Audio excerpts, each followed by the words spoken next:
Selamat siang, shalom saudara-saudara.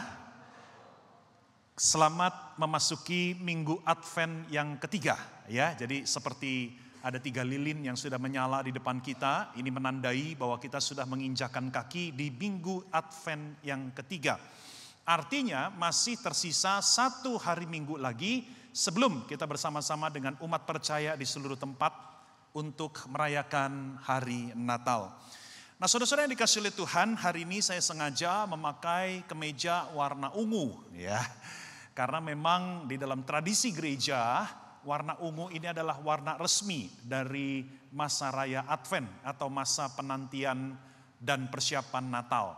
Tapi saudara-saudara, tadi saya di WA sama Boksu Francis Lai ya. Boksu Francis Lai dulu juga dari gereja ini.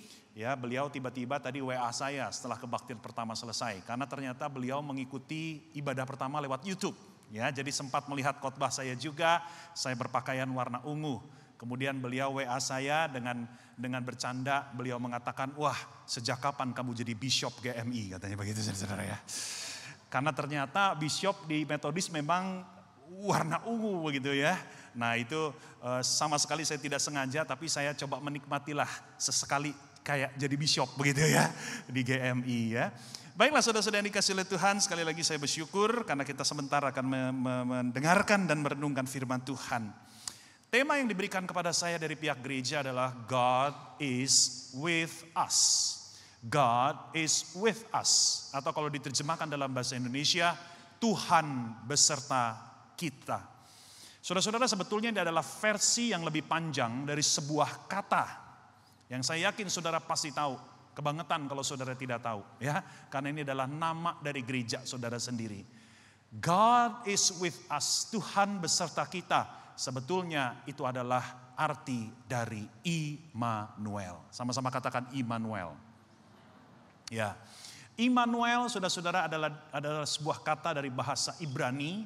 Ya, im itu artinya bersama, with, ya, di samping juga bisa. Nah, Imanu itu artinya bersama kita. Dan El itu adalah Tuhan. Maka Immanuel artinya adalah Tuhan bersama atau beserta dengan kita. Saudara-saudara, kata ini sebetulnya tidak hanya muncul di dalam perjanjian baru. Seperti bacaan pertanggapan yang tadi kita sudah sama-sama lakukan. Sebetulnya kata ini sudah ada di dalam perjanjian lama. Kalau saudara baca di dalam Yesaya pasal 7. Dan juga Yesaya pasal yang ke-8. Di dalam kedua pasal itu kita menemukan nama Immanuel juga sudah disebutkan.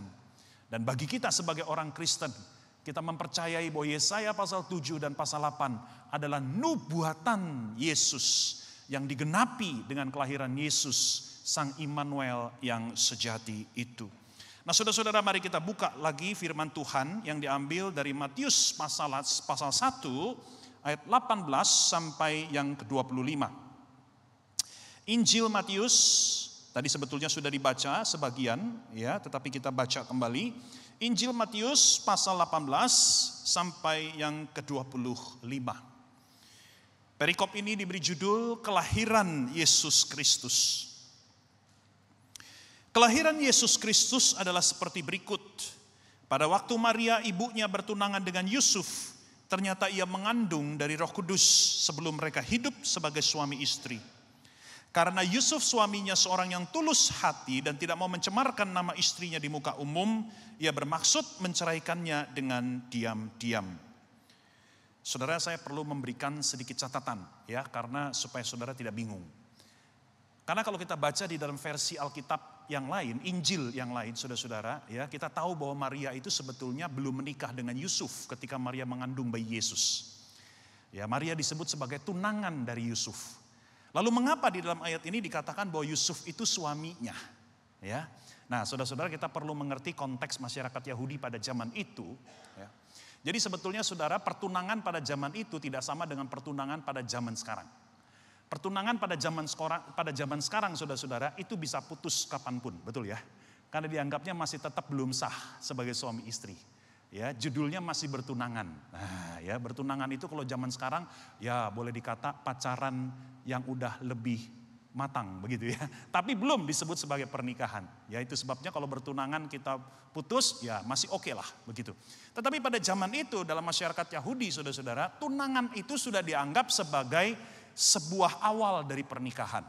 Ya, memang belum diresmikan tetapi sudah lebih mengerucut, sudah lebih kuat untuk menikah. Itu sebabnya pada zaman itu sekalipun bertunangan ya bisa saja tetap disebut sebagai suami atau istrinya. Begitu. Ya, nah itu kira-kira konteksnya supaya saudara tidak bingung. Saya lanjutkan ayat 20.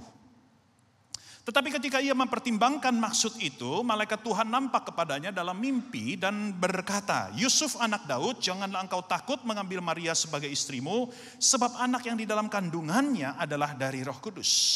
Ia akan melahirkan anak laki-laki dan engkau akan menamakan dia Yesus, karena dialah yang akan menyelamatkan umatnya dari dosa mereka. Hal itu terjadi supaya genaplah yang difirmankan Tuhan oleh Nabi. Sesungguhnya anak darah itu akan mengandung dan melahirkan seorang anak laki-laki. Dan mereka akan menamakan dia Immanuel. Yang berarti Allah menyertai kita. Sesudah bangun dari tidurnya, Yusuf berbuat seperti yang diperintahkan malaikat Tuhan itu kepadanya. Ia mengambil Maria sebagai istrinya, tetapi tidak bersetubuh dengan dia sampai ia melahirkan anaknya laki-laki. Dan Yusuf menamakan dia Yesus. Saudara-saudara, kata Immanuel tampaknya merupakan kata yang sangat disukai oleh pendiri dari gereja saudara. Dari pendiri denominasi Metodis. Dan kita tahu semua yaitu adalah John Wesley. Saudara, tahukah kita bahwa ketika John Wesley sudah terbaring lemah di usia yang ke-80 sekian, dia sudah menantikan waktu terakhir untuk dia menghembuskan nafas, jam-jam terakhir sebelum dia meninggal dunia. Kalimat terakhir yang diucapkan, dia berkata begini, yang terbaik dari semuanya dalam hidupku adalah Immanuel, Allah senantiasa beserta aku. Saudara-saudara, kata Immanuel adalah sebuah kata yang sangat disukai oleh John Wesley. Itu sebabnya saudara-saudara, alangkah tepatnya gereja saudara GMI Jemaat Immanuel. Nah ya, saya yakin saudara-saudara, pasti John Wesley pendiri gereja saudara itu senyum lebar saudara-saudara ya. Tahu ada GMI, namanya GMI Immanuel ya. Karena Immanuel itu adalah sebuah kata yang menjadi kata favorit dari pendiri gereja Metodis. Nah, saudara-saudara, kita sering mendengar kata Immanuel. Dan di dalam bulan Desember kita sering kali menyanyikan, mengucapkan ya kata Immanuel. Tetapi mari hari ini melalui pemberitaan firman Tuhan, kita sama-sama coba mengerti lagi apa sih makna dari Immanuel itu. Kita tahu arti katanya adalah Allah beserta kita. Tetapi apa makna rohani dari Immanuel? Tuhan beserta kita. God is with us. Nah saudara, saya akan membagikan kepada kita dua arti atau dua makna rohani dari Immanuel. Mari kita lihat yang pertama. Apa artinya Tuhan itu beserta kita? Yang pertama saudara-saudara, artinya adalah Allah berkenan kepada kita. Sama-sama katakan berkenan. Berkenan kepadaku. Sama-sama katakan berkenan kepadaku. Saudara, ini makna rohani yang pertama dari Immanuel. Ketika dikatakan Tuhan beserta kita, artinya Tuhan berkenan kepada kita. Nah saudara-saudara, di dalam kisah Natal, seperti yang dicatat di dalam Injil Lukas pasal 1 ayat 28. Ketika malaikat Gabriel datang mengunjungi Maria yang masih remaja itu. Malaikat Gabriel berkata, salam hai engkau yang dikaruniai. Nah itu terjemahan bahasa Indonesia. Tetapi di dalam bahasa Inggris, favor.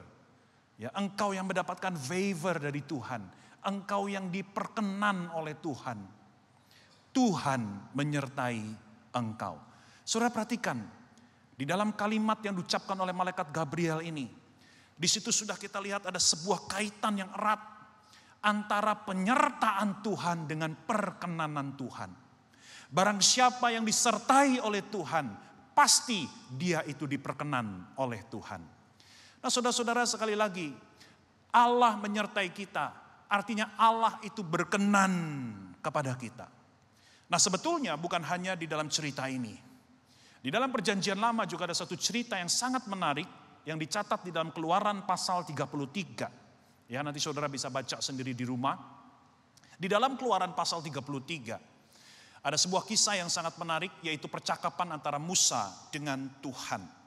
Nah, saudara, di dalam percakapan itu dimulai dengan Tuhan yang berkata kepada Musa bahwa dia tidak lagi mau menyertai bangsa Israel ke tanah perjanjian. Karena Tuhan sudah muak dengan kekerasan kepala bangsa Israel, tegar tengkuknya bangsa Israel. Itu sebabnya Tuhan berkata, silahkan kalian jalan sendiri, aku tidak lagi mau jalan bersama-sama dengan kalian. Tetapi Tuhan menjanjikan akan tetap mengirimkan satu malaikat untuk mendampingi dan menyertai bangsa Israel berjalan menuju tanah perjanjian. Nah, yang menarik adalah respons dari Musa. Saudara, Musa berkata, aku tidak mau kalau bukan engkau sendiri yang menyertai kami. Kalau engkau Tuhan tidak mau menyertai kami, maka aku dan bangsa ini tidak mau berjalan ke tanah perjanjian. Sekalipun ada malaikat perkasa yang kau utus untuk mendampingi kami. Nah, saudara, menarik sekali. Mengapa Musa tetap menuntut supaya Tuhan beserta dengan mereka? Kenapa, saudara? Nah, jawabannya itu saudara bisa baca ya di dalam ayat yang ke-16. Dalam Keluaran pasal 33 ayat 16. Di mana Musa berkata, kalau engkau sendiri tidak menyertai kami, maka dari mana kami tahu bahwa engkau masih berkenan atas kami? Nah, saudara lihat, di dalam pemikiran Musa, penyertaan Tuhan itu bermakna perkenanan Tuhan. Tuhan menyertai, artinya Tuhan masih berkenan dengan bangsa Israel. Sebaliknya, kalau Tuhan memutuskan untuk tidak lagi menyertai bangsa Israel, artinya Tuhan sudah tidak lagi berkenan kepada bangsa Israel. Saudara, inilah yang pertama. Apa artinya Immanuel? Tuhan beserta kita. Artinya Tuhan berkenan atas kita. Nah, sampai di sini kita bertanya lebih jauh. Apa artinya berkenan? Di dalam percakapan kita sehari-hari memang kita jarang menggunakan kata berkenan. Betul ya? Nah, saudara, kalau kita baca di dalam Kamus Besar Bahasa Indonesia, berkenan itu artinya menyetujui, merestui, menerima, menyukai. Nah, itu kira-kira artinya. Misalnya di dalam kalimat berikut ini sebagai contoh, Presiden Prabowo berkenan menerima tamu di istana presiden. Nah, berkenan di sini artinya merestui, menyetujui, ya. Atau misalnya atasan tersebut berkenan atas masukan dari bawahannya. Nah, berkenan di sini berarti menerima, menyetujui, menyukai. Ya. Nah, saudara, itu adalah arti secara umum ya dari berkenan. Tetapi mari kita kembali lagi kepada firman Tuhan. Apa sih artinya Tuhan itu berkenan kepada kita? Nah, saudara, berkenan di dalam konsep Alkitab, God's favor. Itu artinya Tuhan menerima dan Tuhan memperlakukan kita secara istimewa. Itu artinya berkenan. God accepts us. God is happy about us. Tuhan menerima dan Tuhan menyukai. Tuhan senang atas kita. Saudara, itu artinya berkenan. Itu sebabnya sekarang kita jadi mengerti kenapa di dalam perjanjian lama seringkali digambarkan Tuhan itu pergi meninggalkan seseorang atau Tuhan itu mendampingi seseorang. Misalnya contohnya itu seperti Raja Saul. Ketika Raja Saul pertama kali diurapi oleh Tuhan, dikatakan Tuhan bersama dengan Raja Saul. Tetapi ketika Raja Saul melakukan sebuah pelanggaran yang besar, maka dikatakan oleh firman Tuhan, Tuhan meninggalkan Raja Saul. Nah, saudara, di sini kita jadi mengerti. Ketika Tuhan masih bersama Raja Saul, artinya Tuhan suka dengan Raja Saul. Tuhan menerima, Tuhan menyetujui Raja Saul. Tetapi ketika Raja Saul melakukan dosa yang berat di hadapan Tuhan, Tuhan meninggalkan dia. Artinya Tuhan menolak Raja Saul. Tuhan tidak lagi suka dengan Raja Saul. Saudara-saudara, saya ingin mengajak kita lebih dalam. Saudara, ada seorang teolog yang pernah mengatakan bahwa perkenanan Allah itu sebetulnya mengandung dua aspek. Yang pertama, God's mercy atau belas kasihan Tuhan. Yang kedua adalah God's grace atau anugerah Tuhan. Apa bedanya? God's mercy atau belas kasihan Tuhan itu bicara tentang Tuhan mengampuni dosa kita. Sekali lagi saya ulangi. God's mercy artinya Tuhan berbelas kasih, Tuhan tidak memperhitungkan, Tuhan mengampuni segala dosa dan pelanggaran kita. Tetapi tidak berhenti di situ. Tuhan bukan hanya mengampuni dosa kita, tetapi ada yang kedua, yaitu God's grace, anugerah Tuhan. Yaitu apa?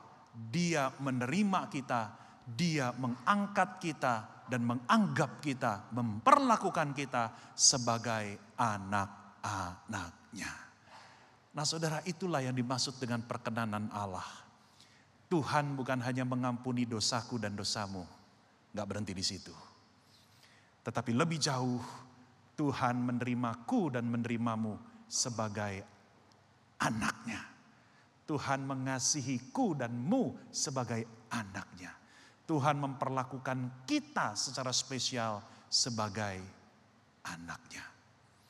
Nah saudara-saudara, bicara tentang Allah berkenan kepada kita, itu tidak lain tidak bukan sebetulnya adalah tentang kasih Tuhan kepada kita. Saudara dengar baik-baik, simak apa yang tertulis di depan.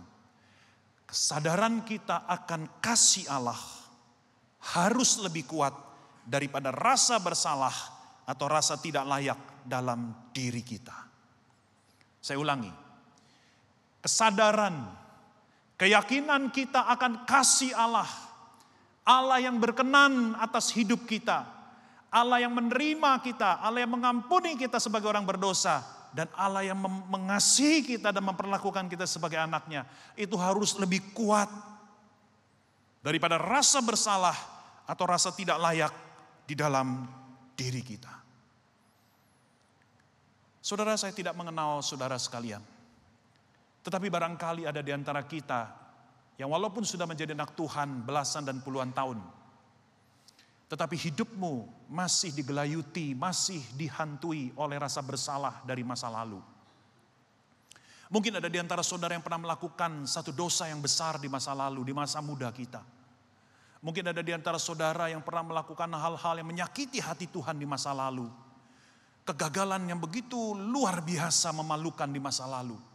Dan hal-hal itu menjadi hantu yang terus-menerus membayang-bayangi kita. Saudara, hari ini melalui firman Tuhan yang kita dengar, Tuhan mengasihi kita jauh melampaui kegagalan dan kesalahan kita di masa lalu. Amin. Amin. Saudara, setiap kali kalau hantu masa lalu itu mulai berbisik di hati kita, engkau tidak layak, engkau tidak pantas, engkau bobrok, engkau kotor, engkau najis. Saudara dengar baik-baik, hari ini Tuhan mau menegaskan kasih Tuhan jauh lebih besar daripada segenap kelamnya, buruknya, gelapnya masa lalu kita. Saudara, Immanuel artinya Tuhan berkenan atas kita. Artinya Dia mengampuni dosa kita. Artinya Dia tidak pernah bosan dan berhenti menganggap kita sebagai anaknya yang disayang oleh Tuhan. Ini yang pertama, saudara. Yang kedua kita lihat, apa artinya Allah beserta kita? Allah beserta kita bukan hanya Allah berkenan atas kita saja. Yang kedua, Allah bekerja untuk kita. Saudara, Tuhan bersama dengan kita, artinya Tuhan itu bukan pasif. Bukan berarti Tuhan hanya bersama kita begitu saja, tetapi Dia tidak melakukan apa-apa, Dia hanya diam saja, tidak. Tuhan bersama dengan kita, arti yang kedua adalah Tuhan secara aktif bekerja di dalam kehidupan kita. Itulah yang dikatakan di dalam Roma pasal 8 ayat 28, ayat favorit kita semua. Bahwa Allah turut bekerja, Allah aktif, Allah tidak pernah berhenti. Allah selalu bekerja di dalam segenap aspek kehidupan kita, orang-orang yang dikasihi dan mengasihi Tuhan. Saudara, Immanuel artinya Tuhan sekarang dan sampai seterusnya bekerja di dalam dan melalui kehidupanku dan kehidupanmu. Memang saudara-saudara, kita perlu akui dengan jujur, seringkali di dalam musim kehidupan kita menemukan Tuhan terkesan diam. Kita mendapati Tuhan terkesan lambat menolong kita. Saudara, di sini saya teringat dengan cerita di dalam Markus pasal 4. Ketika para murid diajak oleh Yesus untuk menyeberangi danau dengan perahu. Lalu di tengah-tengah perjalanan, perahu itu dihempas oleh badai topan bertubi-tubi. Murid-murid panik, murid-murid ketakutan, karena kapal yang mereka tumpangi diombang-ambingkan oleh gelombang yang tinggi dan air sudah masuk ke dalam kapal. Dan kapal itu sebentar lagi akan tenggelam. Dan yang menarik dari cerita ini, saudara-saudara, ketika itu terjadi, Yesus sedang tidur. Wow. Dan murid-murid ketika ngelihat Yesus tidur, mereka jengkel setengah mati. Mereka berteriak membangunkan Yesus, "Guru, apakah engkau tidak peduli kalau kami binasa? Apakah engkau tidak tahu kapal ini sebentar lagi akan tenggelam? Mengapa engkau begitu asyik tidur?" Dan kita tahu ceritanya, akhirnya Yesus bangun. Dan Yesus berdiri di ujung kapal dan berkata, "Diam." Maka seluruh badai itu pun tenang. Saudara-saudara, bagi saya cerita ini menggambarkan juga kehidupan kita, bukan? Seringkali ketika hidup kita itu diombang-ambing oleh masalah, ketika kita menghadapi lembah kekelaman, kita kok merasa Tuhan itu diam. Kita merasa kok Tuhan itu tidur. Kita merasa kok Tuhan itu jauh. Kita merasa Tuhan itu kok tidak peduli dengan saya. Tetapi hari ini firman Tuhan mau menyapa kita kembali. Tuhan kita adalah Tuhan yang Immanuel. Tuhan yang Immanuel artinya Tuhan tetap bekerja. Walaupun dia bekerja tidak seperti agenda kita. Tuhan bekerja tidak seperti apa yang kita harapkan. Tuhan di dalam kebijaksanaannya dia tahu apa yang terbaik. Dan termasuk waktunya itu adalah waktu yang terbaik di dalam kehidupan kita. Nah, saudara-saudara, Tuhan bekerja dalam hidup kita juga bukan berarti dia akan selalu membebaskan kita dari masalah. Tidak. Tuhan bekerja dalam hidup kita bukan berarti hidup kita akan serba mulus, bebas, lancar dari segala hambatan. Tidak. Tuhan bekerja di dalam hidup kita artinya begini. Ketika kita diizinkan mengalami masalah, Tuhan akan tetap memampukan kita untuk menghadapi dan memaknai masalah itu. Saudara, saya sangat suka sekali dengan satu ayat dari Perjanjian Lama. Yesaya pasal 43 ayat 2. Firman Tuhan berbunyi begini. "Apabila engkau menyeberang melalui air, aku akan menyertai engkau." Perhatikan kalimat itu. Aku Allah yang Immanuel, aku menyertai engkau. Mari kita lanjutkan. "Atau melintasi sungai-sungai, engkau tidak akan dihanyutkan. Apabila engkau berjalan melalui api, engkau tidak akan dihanguskan. Nyala api tidak akan membakar engkau." Saudara, perhatikan baik-baik ayat ini. Tuhan beserta kita itu tidak berarti kita tidak akan melewati sungai yang deras dan bisa menghanyutkan. Tuhan beserta kita itu tidak berarti Tuhan pasti akan meluputkan kita dari api menyala-nyala yang mengerikan itu. Tidak. Di dalam hidup kita Tuhan bisa izinkan kita harus melewati sungai deras. Tuhan izinkan kita harus masuk di dalam api yang menyakitkan itu. Saudara, Tuhan beserta kita bukan berarti Tuhan membebaskan masalah kita. Tuhan beserta kita artinya Tuhan selalu menyediakan apa yang kita butuhkan untuk kita bisa menghadapi masalah itu. Tuhan menyediakan apa yang kita butuhkan untuk kita bisa melalui masalah itu. Tuhan bisa memberikan kita hikmat. Tuhan bisa memberikan kita ketabahan. Tuhan bisa memberikan kita kesabaran. Tuhan bisa memberikan kesetiaan. Tuhan bisa memberikan kita bahu yang kuat untuk tetap menanggung beban hidup yang berat. Saudara-saudara, itulah arti Immanuel. Kalau poin yang pertama bicara tentang kasih Allah, maka poin yang kedua, Allah turut bekerja di dalam hidup kita. Ini bicara tentang kuasa Allah. Saudara, kesadaran kita akan kuasa Allah seharusnya lebih kuat daripada rasa tidak berdaya atau rasa putus asa dalam diri kita. Saudara-saudara, bukan kebetulan kalau Tuhan memilih sepasang suami istri yang bersahaja, yang sangat sederhana, yang bukan dari kalangan terpandang, yang bukan orang hebat menurut ukuran manusia, bernama Yusuf dan Maria. Karena Tuhan ingin menunjukkan kepada dunia dan kepada kita juga sekarang, bahwa Tuhan di dalam kuasanya bisa memakai siapapun. Amin. Amin. Yang kelihatan oleh dunia lemah, yang dinilai oleh dunia sebagai tidak berdaya, tetapi Tuhan bisa memakai orang-orang seperti Yusuf dan Maria. Saudara, kalau Tuhan berkuasa memakai mereka berdua, maka ini adalah pengharapan besar buat kita. Tuhan pun bisa memakai saya dan saudara. Amin. Tuhan yang pernah memakai Rahab, seorang pelacur di kota Yeriko. Tuhan yang memakai Musa, seorang yang temperamental dan punya gangguan bicara. Tuhan yang memakai Yakub, seorang penipu. Tuhan yang memakai Yunus, seorang yang melarikan diri dari Tuhan dan memberontak dan rasis kepada orang-orang non-Yahudi. Tuhan yang memakai Maria Magdalena yang punya masa kelam, masa lalu yang kelam, pernah dirasuk oleh 7 roh jahat. Tuhan yang memakai Petrus, seorang yang impulsif, seorang nelayan yang tidak berpendidikan tinggi, yang ngomong dulu baru nyesal belakangan. Tuhan yang memakai Paulus, seorang teroris orang Kristen, karena kerjaannya sebelum ketemu Tuhan adalah menangkapi, memenjarakan dan membunuh orang Kristen. Tuhan yang sama, Tuhan bisa memakai seorang Jimmy Setiawan dan saudara-saudara sekalian yang ada di depan saya ini. Amin.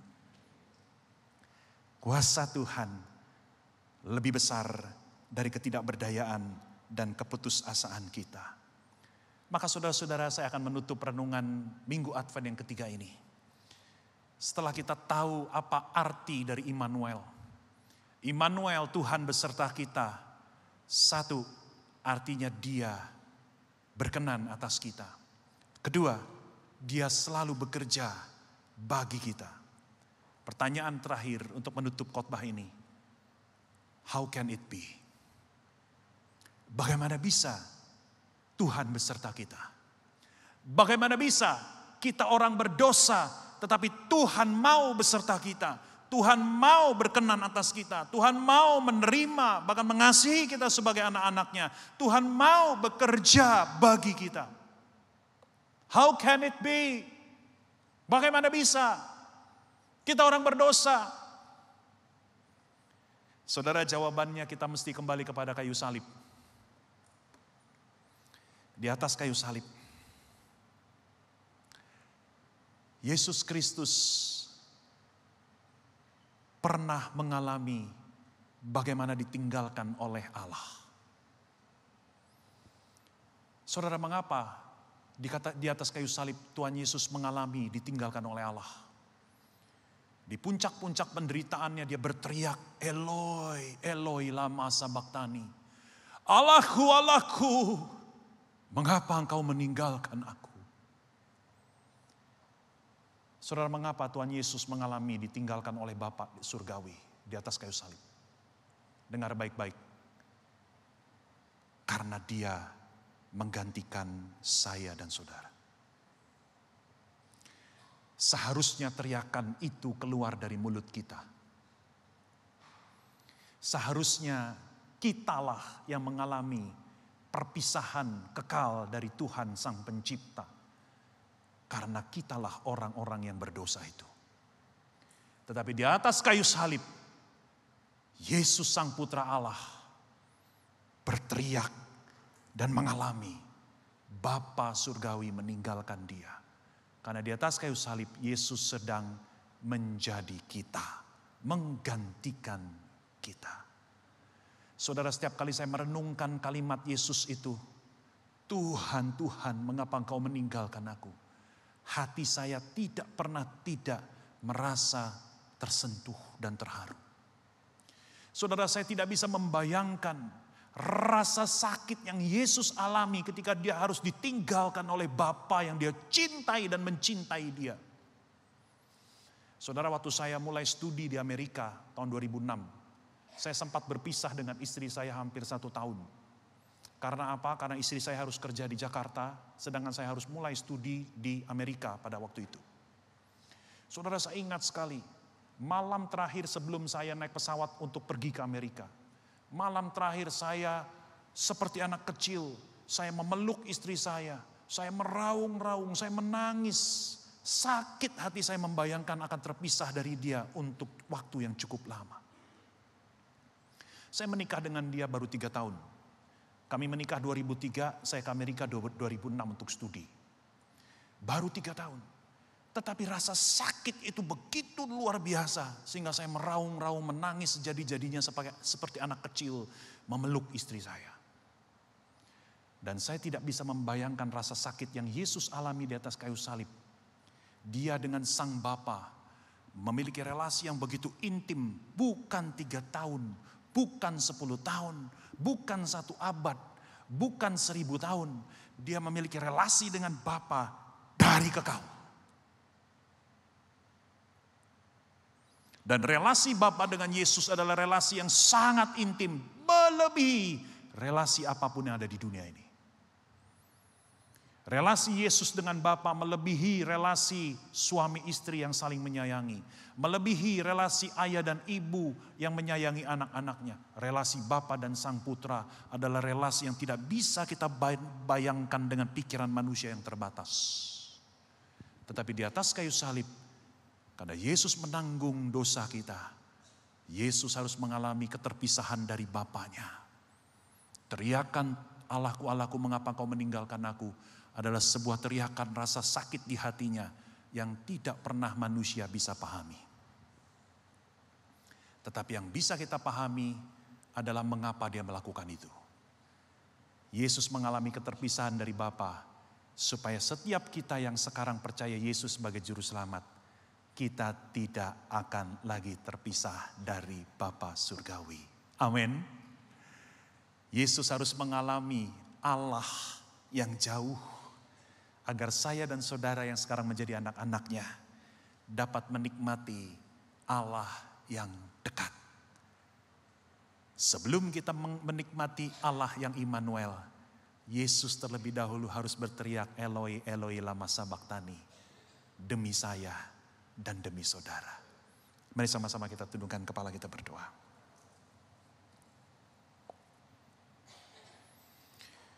Bapa di dalam surga, kami bersyukur untuk firman-Mu yang hari ini menegaskan, mengingatkan kami kembali bahwa Immanuel bukan sekedar sebuah kata Kristiani yang enak dan indah untuk diucapkan. Tetapi Immanuel adalah sebuah realitas rohani yang luar biasa, bahwa Tuhan Sang Pencipta alam semesta yang luas ini, Tuhan memutuskan untuk berpihak dan beserta dengan kami semua. Terima kasih Tuhan. Kiranya Allah yang Immanuel itu betul-betul menjadi sebuah realitas yang mempengaruhi, yang mewarnai, yang membentuk, yang membangun seluruh kehidupan iman kami. Terima kasih Tuhan. Kami bersyukur untuk firman-Mu. Hanya di dalam nama Tuhan Yesus kami berdoa. Amin.